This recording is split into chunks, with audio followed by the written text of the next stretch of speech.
बिस्मिल्लाहिर्रहमानिर्रहीम। अस्सलाम वालेकुम। क्या हाल है प्यारे बच्चों, ठीक है? साइंस क्लास 3 फर्स्ट चैप्टर हमने स्टार्ट किया हुआ था हैबिटेट। हमने यहाँ तक कर लिया हुआ था no sun no life on earth, ठीक है। आज हम हेडिंग है हैबिटेट। हैबिटेट का मतलब होता है किसी भी जानवर के रहने की जगह या मस्कन। उर्दू में क्या बोलेंगे? मस्कन। The place where organisms live, grow and reproduce is called its habitat, ठीक है। हैबिटेट उस जगह को कहते हैं जहाँ पे कोई भी ज़िंदा चीज़ रह सकती है, बड़ी हो सकती है या रिप्रोड्यूस कर सकती है, ठीक है, उसको हैबिटेट कहते हैं। In habitat an organism finds the food, water and shelter for its survival. किसी भी रहने वाली जगह पे कोई भी ऑर्गेनिज्म या जानदार चीज़ अपने लिए खुराक, पानी और पनाहगाह अपनी हिफाजत के लिए हासिल करते हैं, ठीक है। A habitat is made up of non living factors such as soil. जो हैबिटेट है वो नॉन लिविंग फैक्टर्स पर मुश्तमिल होता है।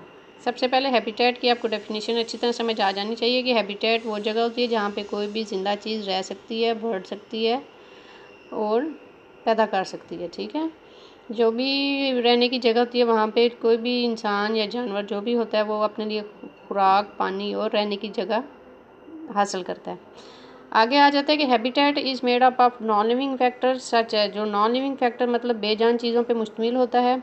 मसलन क्या कौन कौन सी बेजान चीज़ है? सॉइल, मिट्टी, मॉइस्चर, नमी, टेम्परेचर, दर्जा हरारत एंड लाइट या रोशनी। ये होगी non living things, non living factors मतलब जो बेजान है। और लिविंग फैक्टर्स भी होते हैं। लिविंग फैक्टर्स में कौन कौन सी चीज़ आ जाती है? सच है द अवेलेबिलिटी ऑफ फूड, जैसा कि खुराक की मौजूदगी, एंड द प्रेजेंस और मौजूदगी और द एब्सेंस या गैर मौजूदगी ऑफ प्रीडेटर, शिकार की, ठीक है। जो जानवर हैं, कुछ जानवर दूसरे जानवरों का शिकार करके खाते हैं, ठीक है। इसलिए जो भी मस्कन होता है उसमें नॉन लिविंग फैक्टर्स भी होते हैं और लिविंग फैक्टर्स भी शामिल होते हैं जो उसकी खुराक का हिस्सा बनते हैं, ठीक है। ये होगी डेफिनेशन मेन हैबिटेट की। अब आप आते हैं काइंड्स ऑफ हैबिटेट कि हैबिटेट की कितनी किस्में हैं। There are number of different habitats available for living being. Some of them are, habitat की बहुत सी किस्में होती हैं। उनमें से कुछ ये हैं: polar region, desert, forest, sea and river. Polar region होते हैं कुतबी हिस्सा, मतलब जो बहुत ज़्यादा सर्द इलाके होते हैं, जो हर सारा साल बर्फ़ से ढके रहते हैं, उनको कहते हैं पोलर रीजन। डेजर्ट मीन सहरा, ठीक है। फॉरेस्ट मीन जंगल, सी मीन समंदर एंड रिवर दरिया।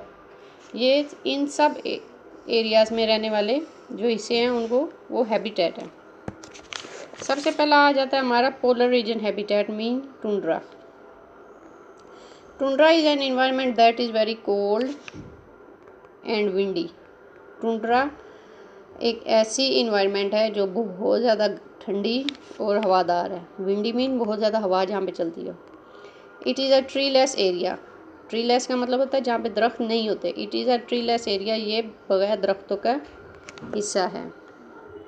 The land is covered with snow and ice all year. और जो ज़मीन है वो सारा साल बर्फ़ से ढकी रहती है। The vegetation is only visible for a month or less due to extreme weather condition, ठीक है। बहुत ज़्यादा एक्सट्रीम वेदर कंडीशन की वजह से वहाँ पे सब्जियाँ बहुत कम होती हैं या साल में किसी एक महीने में होती हैं, ठीक है।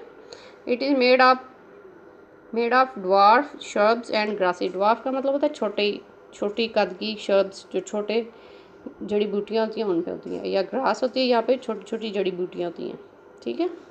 पोलर रीजन का अब आपको पता चल गया कि पोलर रीजन बहुत ज़्यादा ठंडा और हवा वाला इलाका है। वहाँ पे दरख्त नहीं होते और सारा साल वहाँ की ज़मीन बर्फ़ से ढकी रहती है। वहाँ पे वेजिटेशन बिल्कुल भी नहीं होती, मतलब सब्जियाँ नहीं उगती, क्योंकि वहाँ का मौसम बहुत ज़्यादा ठंडा होता है, ठीक है।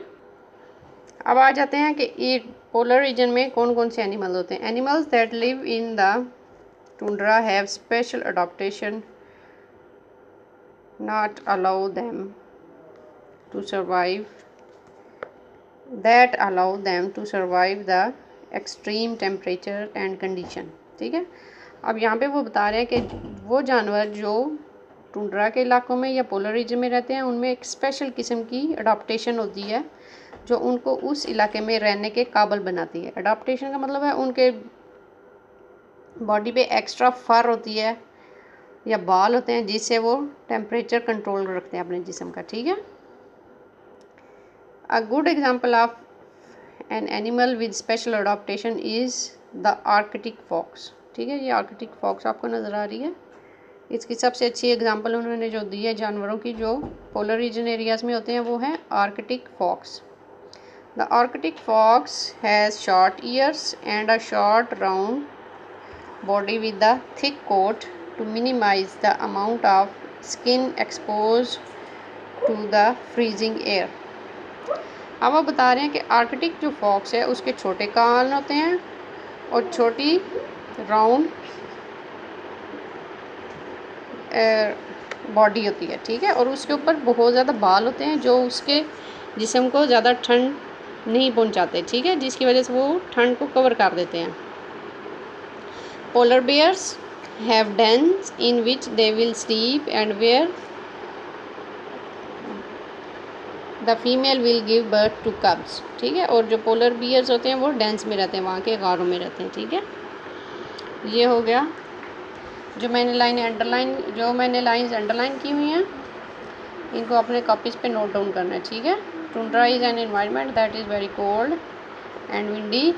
It is a treeless area. The land is covered with snow and ice all year. ठीक है, अब आपने उसकी एग्जांपल दे दी है। फॉर एग्जांपल ये आ गया आर्कटिक फॉक्स। ठीक है, अब नेक्स्ट पेज।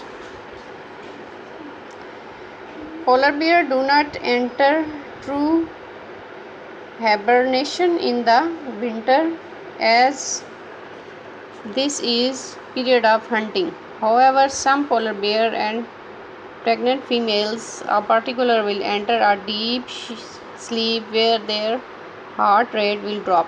अच्छा, इस को करने की ज़रूरत नहीं है। ठीक है, आप इसको नहीं करेंगे। नेक्स्ट आ जाता है हमारा desert habitat.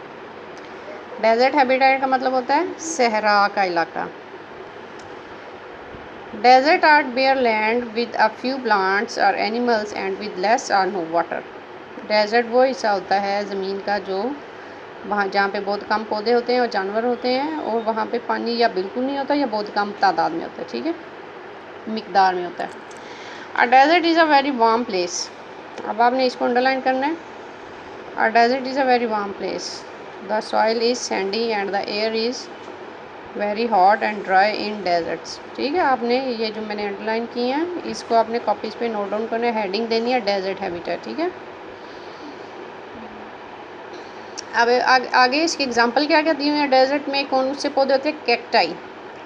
Cacti are the most widely available plant in deserts. जो कैक्टाई है वो डेजर्ट में सबसे ज़्यादा पाया जाने वाला पौधा है। वेयर एज और इसके अलावा जबकि कैमल, ऊँट, वुल्फ, भेड़िए, रैबिट, खरगोश, रैट, चूहे, लिजर्ड, चपकिली, स्नेक, सांप एंड टोटाइज और कछुआ आर डेजर्ट एनिमल। ये सब डेजर्ट के जानवर हैं। ठीक है, जानवर कौन कौन से हैं जो डेजर्ट में रहते हैं? Camel, wolf, rabbit, rat, lizard, snake and tortoise. Many plants have thick leaves in the desert to retain water and most of the desert animals get their water from the food they eat। Desert में जो सहरा में जो पौधे होते हैं उनके पत्ते मोटे होते हैं, थिक होते हैं। ठीक है, ताकि उनका पानी कम से कम बाहर निकल सके। And most of the desert animal get their water from the food they eat. और जो डेजर्ट में रहने वाले जानवर हैं वो अपनी ज़्यादातर पानी की कमी अपनी खुराक से ही पूरी करते हैं। ठीक है, the food can be succulent plants. Succulent plants वो होते हैं जो रस से भरे हुए होते हैं। ठीक है, the food can be succulent plants. जो उनकी खुराक होती है वो रसीले पौधे, सीड्स, बीज are the blood and the body tissue of their prey. या उनके शिकार का जिस्म या उनका खून होता है। ठीक है, ये हो गया डेजर्ट एनिमल्स, डेजर्ट हैबिटेट। ठीक है, आज के लिए आपने 2 ही हैबिटेट तैयार करने हैं, एक पोलर रीजन हैबिटेट, एक डेजर्ट हैबिटेट। ठीक है, आज के लिए आपका यही काम है। अल्लाह हाफिज़।